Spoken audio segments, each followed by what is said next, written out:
that you know how complex and slow negotiating a first contract can be, it's time to ask, will I actually benefit from the IAM negotiating a contract on my behalf? It's a good question, and one that every flight attendant should ask before casting your vote. The Machinists Union has made many promises to Delta flight attendants it can't guarantee.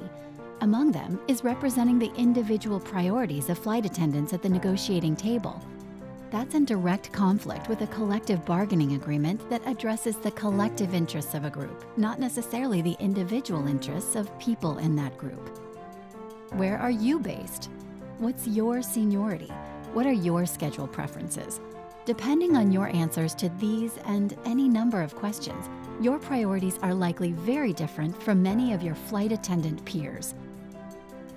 If voted in, the Machinists Union would claim to speak for you and your individual interests, but they really will have to prioritize all flight attendants' interests, and there's no telling where your interest may end up on the Machinists' priority list. It's hard enough to get 20 people to agree on anything, let alone 20,000 flight attendants with unique interests to agree on what's most important to focus on in negotiations, and what things you're willing to give up.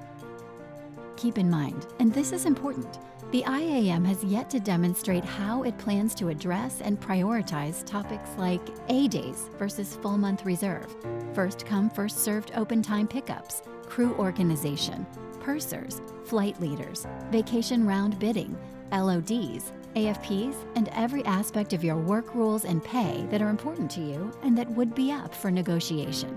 The fact is that every negotiation is a give and take, and there's no way to be certain which flight attendant interests the Machinists Union negotiators will favor and what they will give up in one section to gain in another.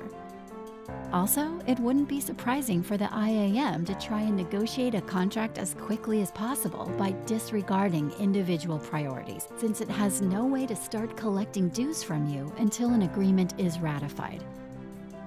And while years could pass in negotiations without pay, benefits, or work rule enhancements, and remember, no union has ever negotiated a first contract for a flight attendant group as large as ours, your colleagues in other divisions would continue the normal review process and see quick enhancements based on direct feedback.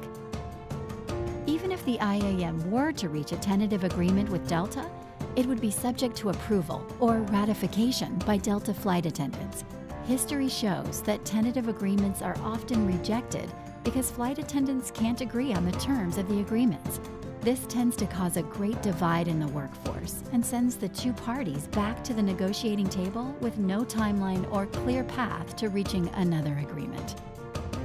It's also possible the parties would not be able to reach a final agreement on their own. If that happens, the Railway Labor Act provides for mediation, where a neutral party would try to facilitate an agreement.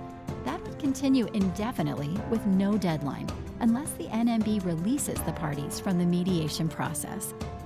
Once released, the parties may agree to go to a binding interests arbitration, where flight attendants would not get to vote on the result, or a strike may be called at the end of a 30-day cooling-off period. The government could even intervene, prevent a strike, and require the parties go to something called a Presidential Emergency Board, which would take even more time and result in recommendations to the union and the company after a full investigation and hearings. The courts have described it as an almost never-ending or interminable process. While there will always be differences of opinion, Delta's direct relationship means we can and do react quickly when individual and collective flight attendant feedback shows there are concerns. From the time flight attendants first took to the skies 75 years ago at Delta, we have had a strong track record of collaborating to balance the diverse interests that are inherent in a work group as large and unique as ours. It's just one of the reasons Delta flight attendants have said no to union representation 3 other times. Meanwhile, the IAM's culture and history has shown that the Machinists Union is anti-Delta. It opposed the Delta Northwest merger, attacked Delta leaders, sued to stop seniority integration, and used members' dues money to publish false and misleading claims about Delta. That's not to mention the fact that the IAM is currently lobbying in Washington against Delta people's interests. That's right, The union that wants to represent you prioritizes the interests of its members at Boeing at the expense of your interests. How can anyone think that an organization with that background and culture could negotiate a quick agreement with Delta on anything? Remember, you shouldn't count on trying out the IAM to see what kind of contract they come up with on your behalf. History has shown that in a workgroup of our size, in our industry, it's almost impossible to return to the way things are today. It has never been done in an airline workgroup even 1/10 of our size. Voting yes to the IAM risks voting yes to union representation for the rest of your career at Delta.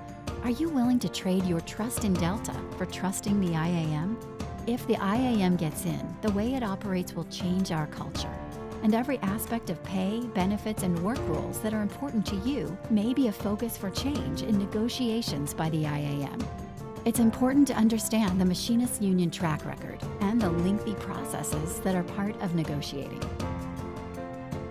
Get the facts before you cast your vote. Visit BDeltaBeDifferent.com today.